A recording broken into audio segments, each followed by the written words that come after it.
Então, gente, bom dia a todos. Hoje nós vamos começar um capítulo novo e a nossa discussão é o capítulo B5, que está lá, Fundamentos da Óptica Geométrica. Tá? A óptica, ela vai iniciar no capítulo B5 e vai até o capítulo B8. Vão ser 4 capítulos na frente B, em que a gente vai estar discutindo sobre óptica, tá bom? Então, pessoal, dentro dessa nova discussão, desse novo fenômeno físico que a gente vai trabalhar, sempre lembrando que é fenômeno, o que são fenômenos? São transformações. Dentro dessas novas cadeias de transformações físicas que a gente vai estudar, nós vamos estar trabalhando com um conteúdo chamado de óptica. E o que é essa tal de óptica? Óptica é a parte da física que estuda a luz e o seu comportamento.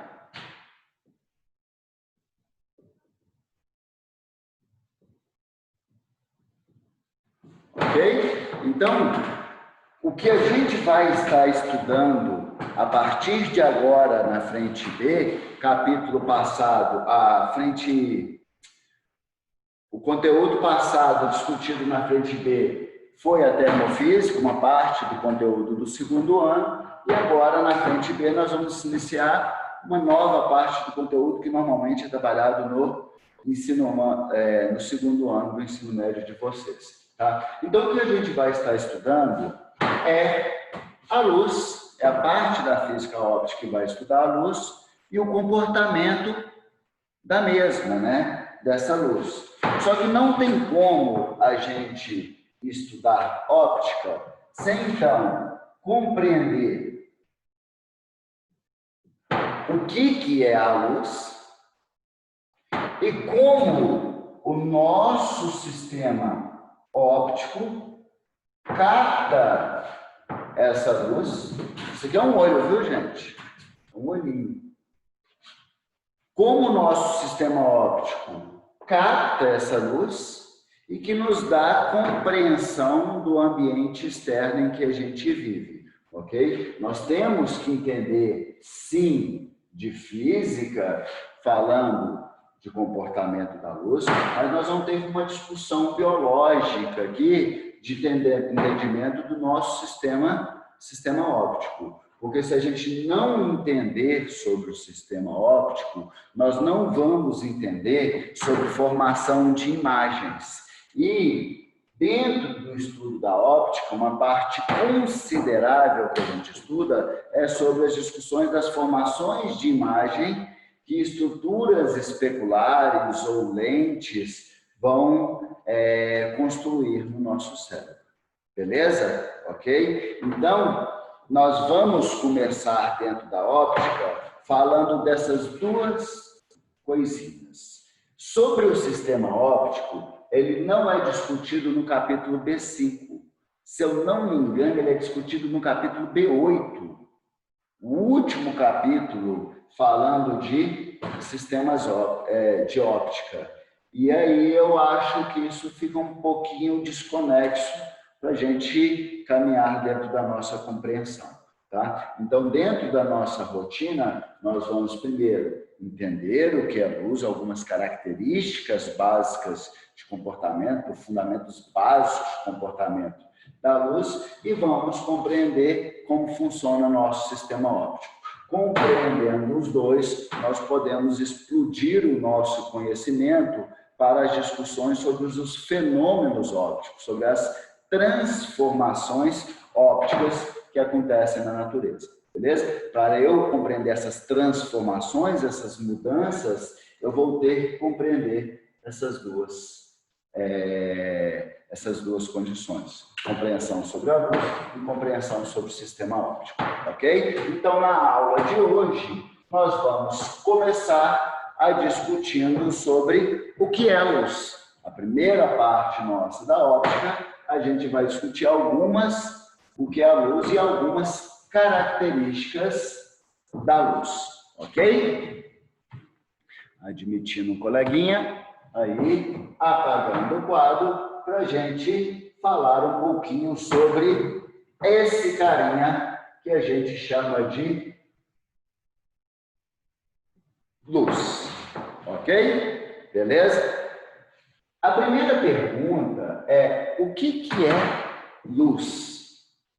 O que é essa luz que está saindo da minha lâmpada? O que é a luz que está saindo do sol? O que ela tem em comum, essas duas? O que tem diferente? O que é esta luz?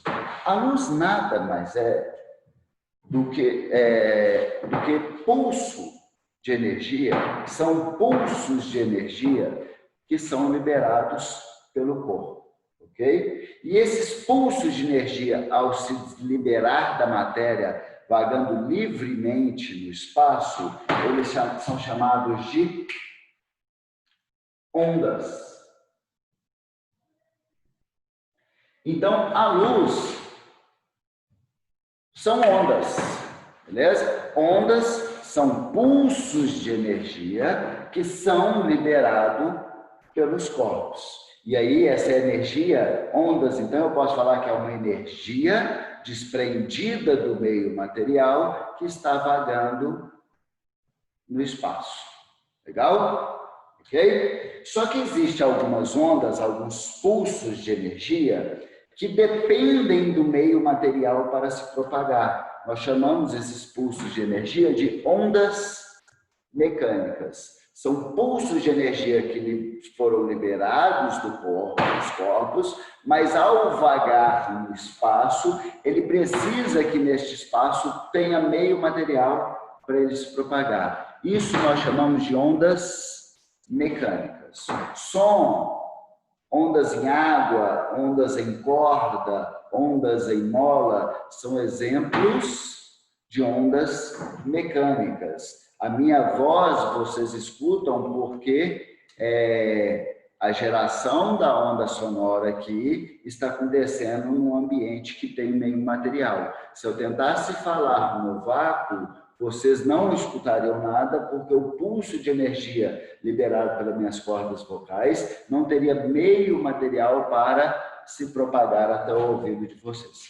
Legal? Ok? Mas a luz é um tipo de onda capaz de propagar, é um grupo de ondas, né? Faz parte de um grupo de ondas que é capaz de propagar no vácuo. Essas ondas nós chamamos de ondas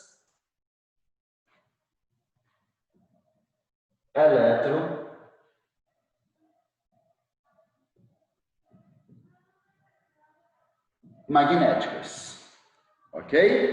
Então, a luz nada mais é do que ondas eletromagnéticas, pulsos de energia que liberaram os corpos e que conseguem vagar no espaço tendo ou não meio material. Por isso que chega a energia do Sol até a nossa superfície terrestre, né? Porque o que está acontecendo é que o Sol está emitindo ondas eletromagnéticas, pulsos de energia, que são capazes de propagar no vácuo que existe entre o Sol e a Terra. Legal? Beleza? Isso são exemplos de liberação de luz, que é um tipo de onda eletromagnética. Então, luz, ela é um tipo de onda eletromagnética. Ondas eletromagnéticas, ok? Mas só que não existe só um tipo de ondas eletromagnéticas. Quando a gente vai falar de ondas eletromagnéticas, o que existe é um espectro eletromagnético com vários tipos diferentes de ondas eletromagnéticas. E luz é só dos tipos de ondas eletromagnéticas, ok? Quais são as outras ondas eletromagnéticas que existem na natureza?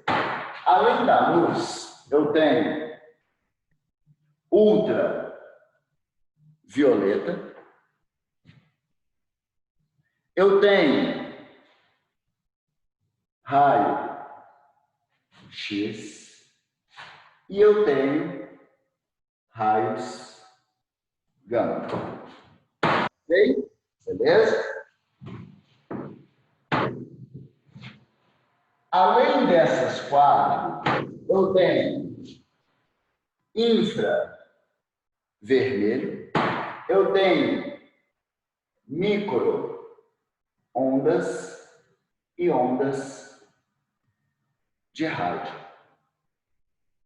Então, existem 7 grupos de ondas eletromagnéticas, ok? Que, na verdade, tudo é basicamente a mesma coisa. São o quê? Pulsos de energia liberados pelos corpos por estruturas materiais, e esses pulsos de energias liberados por esses corpos são capazes de propagar no espaço, tendo ou não meio material. Em outras palavras, são capazes de propagar no espaço.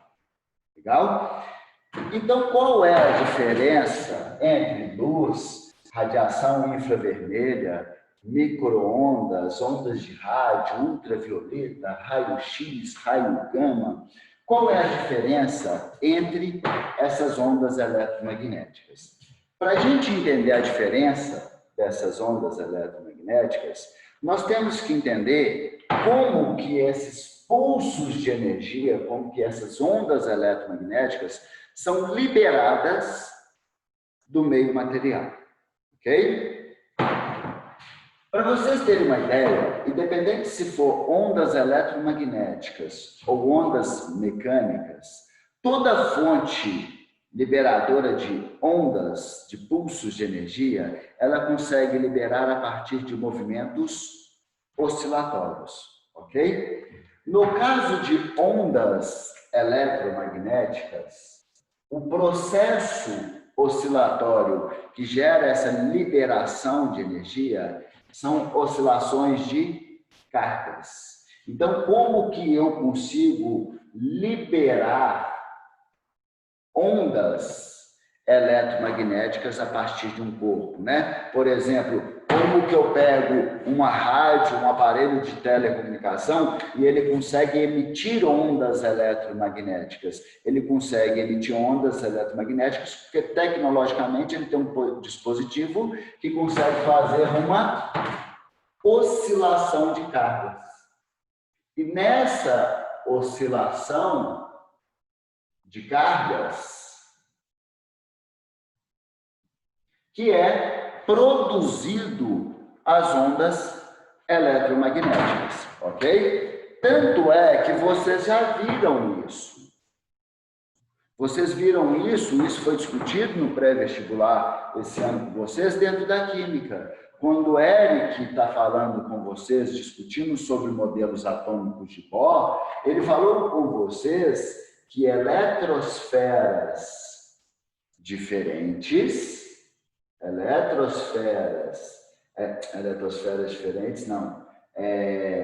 orbitais diferentes, órbitas diferentes, têm níveis energéticos diferentes. Em outras palavras, a gente até falou na física, em eletrostática, que cada nível energético na eletrosfera de um átomo, nível K, nível L, nível N, cada nível energético desse, presente na eletrosfera de um átomo, é uma região equipotencial, é uma superfície equipotencial, que quer dizer que a carga que estiver aqui, o elétron que estiver na superfície ele vai estar sempre submetido ao mesmo potencial elétrico. O que isso quer dizer? que ele vai estar sempre com uma mesma quantidade de energia. Beleza? Ok? Quando o elétron recebe energia do meio externo, esse elétron vai das camadas internas para as camadas mais externas. Quando ele recebe energia, ele acaba soltando para camadas mais externas. Beleza? Ok? E aí esse elétron vai se encontrar no que a gente fala de estado excitado. Só que o estado excitado é um estado instável, dura pouco tempo, né? Inclusive, tem gente que dura muito pouco. Ó, gente, mentira, brincadeira. O estado excitado é um estado instável. A tendência é voltar para o seu estado fundamental. Então, quando o elétron ele volta para o seu estado fundamental, o que ele faz?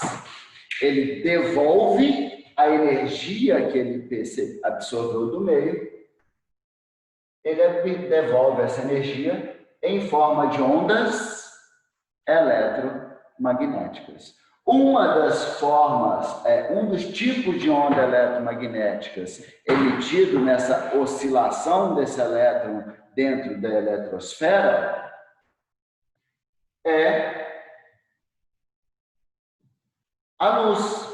Mas eu posso ter emissão de outras ondas eletromagnéticas a partir desse processo de oscilação de cargas.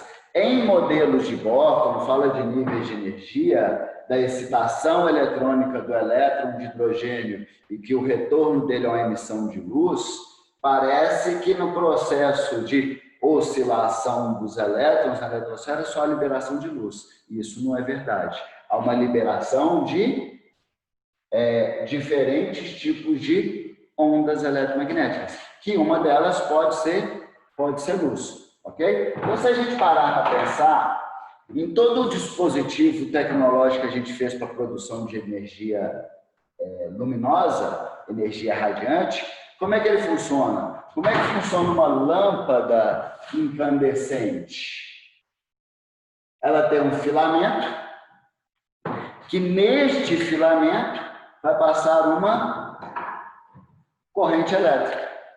Não é isso? Num filamento vai passar a corrente elétrica. Ao passar a corrente elétrica aqui, esses elétrons da corrente elétrica vão começar a perder energia dentro dessa estrutura metálica, dentro desse filamento. Esse filamento começa a esquentar, os elétrons começam a perder energia na forma de calor, começa a esquentar, os átomos que estão ali na região começam a esquentar, aí os elétrons deles vão começar a fazer o quê? Se excitarem e retornar para o seu estado fundamental. Excitou na hora que ele absorveu energia, volta para o seu estado fundamental, libera esta energia.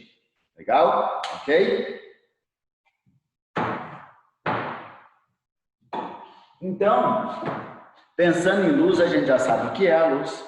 São pulsos de energia capazes de propagar no meio material ou no vácuo. Eles são chamados de ondas eletromagnéticas. E essas ondas eletromagnéticas são liberadas a partir do processo de oscilação de cargas. Seja por uma fonte de luz natural, seja por uma fonte de luz artificial, o processo de geração de luz é sempre o mesmo. Ele se dá pela oscilação dessas cargas. E na oscilação das cargas dentro de um campo elétrico, né, ela vai estar fazendo o quê? Mudando de potencial e retornando para o potencial elétrico inicial. Mudando de potencial e retornando para o potencial elétrico inicial. Quando ela recebe energia, ela vai para o meio mais externo da eletrosfera, ok? Indo para a região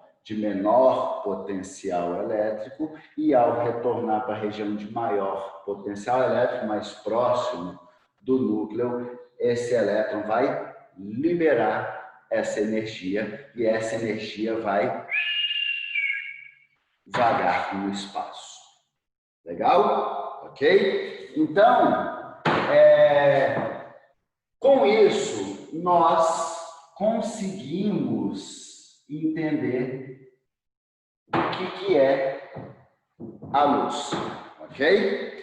Só que eu gostaria de discutir com vocês qual é a diferença de uma onda eletromagnética que eu chamo de luz, qual é a diferença de uma onda eletromagnética que eu chamo de infravermelha, que eu chamo de ultravioleta, tá? Então, para isso, nós temos que discutir sobre o conceito de frequência.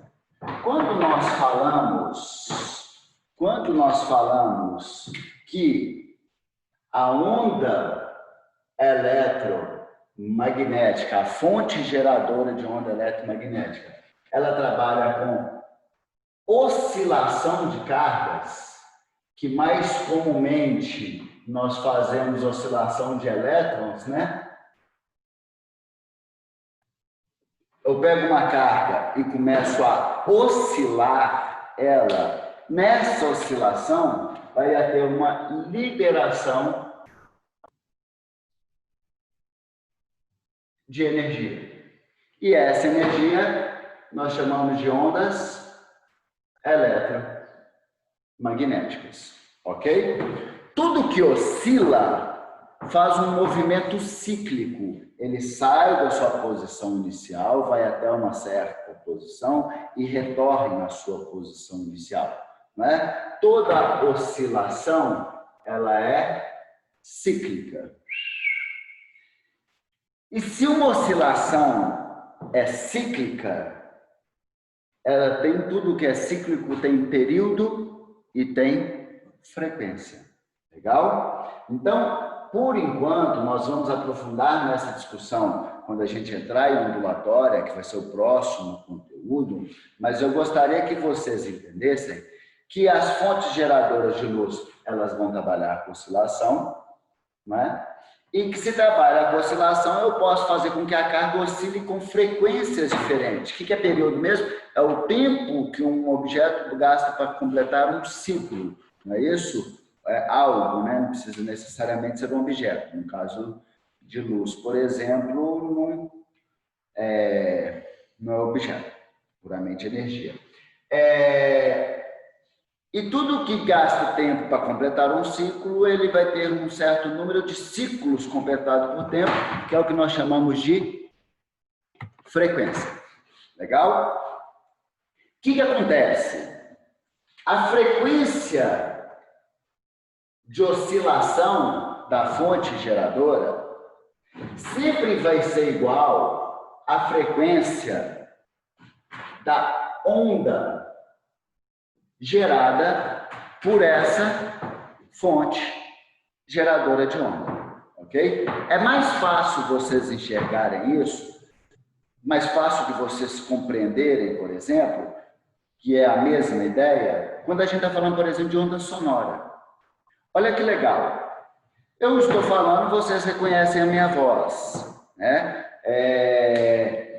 Se tiver outra pessoa entrar aqui e falar, vocês vão reconhecer a voz da outra pessoa. Lorena está lá na secretaria. Se ela vier aqui conversando, vocês vão escutar a voz falar, eu conheço essa voz, e vocês conseguem diferir a voz da Lorena da minha voz, né? Na hora que a gente está conversando aqui, para eu estabelecer uma comunicação com vocês, o que eu tenho que fazer? Produzir ondas sonoras, e essas ondas sonoras chegarem até o ouvido de vocês. Para eu produzir essas ondas sonoras, eu preciso gerar um processo de oscilação. Como são ondas mecânicas, eu não preciso de oscilar cargas, basta uma estrutura material. E qual estrutura material que eu oscilo para gerar uma onda sonora? Eu oscilo minhas cordas vocais. Ok? E na hora que elas vibram, há uma liberação de pulsos de energia. Então, imagina minhas cordas vocais vibrando, oscilando, e dela vai ter uma liberação de energia. Como não é carga que está oscilando, a geração da onda pelas minhas cordas vocais, pela oscilação dela, vai ser uma onda mecânica. Uma onda mecânica. Beleza? Mas só para vocês entenderem o princípio. O que acontece? A onda é um pulso de energia que está vagando no espaço. Ela não tem matéria, mas ela perturba, de alguma forma, o meio material que ela está atravessando. Como assim, Alexandre? Na hora que eu estou falando aqui, as minhas cordas vocais estão vibrando e está liberando energia. Energia, ela é desvinculada, onda é desvinculada do meu material. Só que na hora que essa onda sonora me está atravessando o meio, o que ela faz? Ela perturba o meio. E como que ela perturba o meio? Ela faz com que o meio oscile também, vibre também. E o grande legal é que o meio vai vibrar exatamente igual à fonte geradora da onda. Então, quando a fonte geradora vibra para emitir uma onda, ela libera um pulso de energia e esse pulso de energia vai vagando no espaço, fazendo com que o espaço também o quê? O meio material vibre. O meio material vibre. Quando ela entra no seu ouvido, o que vai acontecer? Ela vai fazer com que o seu tímpano vibre. Beleza? Aí dentro da estrutura do seu ouvido interno, da cóclea, que depois a gente entra em discussão, quando for falar um pouquinho de sistema auditivo, ele gera pulsos elétricos que vão ser levados para o seu cérebro, aí seu cérebro traduz os sinais desses pulsos elétricos desencadeados pela vibração desses receptores dentro da cóclea que foi vibrada pela onda sonora que chegou. Legal?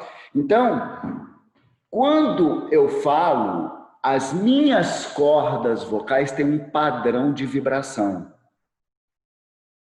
que é diferente do padrão de vibração de outras pessoas, tanto na forma de vibrar, quanto no número de vibrações por segundo. A forma de vibrar, nós falamos que dá o formato da onda, que dá o timbre da voz. Beleza? A velocidade com que as cordas vocais vibram vai determinar a frequência da voz, a frequência daquela onda sonora. Se as minhas cordas vocais vibrarem mais rápido, eu vou emitir ondas sonoras que faz com que o meio material vibre também mais rápido. Então nós vamos falar que essa onda sonora ela é de maior frequência. Ela faz com que o meio material oscile mais vezes por segundo. Legal? Essas vozes de maior frequência são as vozes agudas.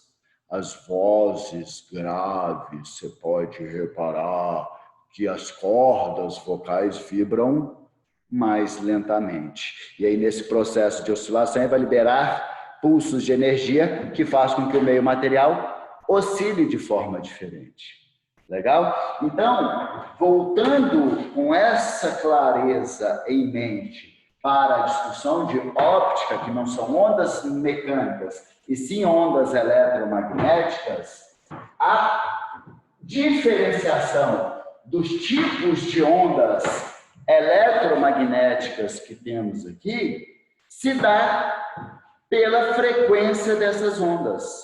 E a frequência que essa onda tem foi determinada a partir da carga que oscilou e gerou esse pulso de energia. E liberou esse pulso de energia no espaço. Ok? Então, no espectro eletromagnético, eu tenho diferentes faixas de frequência. E cada faixa de frequência eu classifiquei como um tipo de onda eletromagnética. Mas por que existem faixas de frequências diferentes, Alexandre? Porque eu tenho fontes geradoras de onda que oscilam com frequências diferentes. Ou eu posso controlar essa fonte geradora de onda, fazendo com que ela oscile mais devagar, ela vai gerar ondas de menor frequência, ou ela oscila mais rápido e vai gerar ondas de maior frequência. Tá? A forma como eu organizei aqui o espectro eletromagnético está organizado da menor frequência, no ponto mais baixo, da menor frequência para a maior frequência, ok? Essa é a ordem crescente da frequência, beleza? O que é importante vocês saberem agora, então? Que quanto maior a frequência da onda, mais energia ela transporta. Quanto maior foi a frequência da fonte geradora de onda, maior foi a frequência de oscilação daquelas cargas, maior é a quantidade de energia liberada no pulso de energia. Beleza? Então, o que eu posso concluir com isso? Que qualquer questão que estiver analisando o espectro eletromagnético, as de maior frequência, elas também terão maior energia. Legal? Por que isso é importante saber? Vamos lá. Porque quanto maior for a quantidade de energia dessa onda, e a onda é um pulso de energia, ele não tem meio material, então ela consegue atravessar corpos. Quanto maior for a quantidade de energia, maior é a nocividade dela em estruturas biológicas. Mais mal ela faz. Por quê? Maior é a capacidade dela gerar uma alteração mutagênica, ou até mesmo uma lesão tecidual pela quantidade de energia que é desprendida naquele espaço. Ok? Tranquilo? Então, quando eu falo dessas ondas eletromagnéticas, desses pulsos de energia, na hora que a gente começou a controlar e compreender eles foram utilizados das mais diferentes formas, alguns mais evitados, outros menos evitados. Ok? O que é importante a gente saber? Eu tenho aqui 1 minuto e 11 segundos. Ondas de rádio e micro-ondas amplamente utilizados na comunicação. São pulsos de energia utilizados na comunicação em que eles não são muito energéticos, então eles não são tão nocivos ao organismo. Infravermelha, elas são radiações conhecidas como radiação térmica, liberada pelos corpos quentes, uma das formas de propagação de calor que a gente viu lá na termofísica. A luz é uma frequência em que ela é hoje utilizada na telecomunicação, mas mais do que isso, o nosso corpo desenvolveu todo um sistema óptico que é capaz de pegar essa frequência de luz do meio e traduzir para a gente em informações do meio externo, que essa é a grande sacada do nosso sistema óptico. Ok? Ultravioleta. A ultravioleta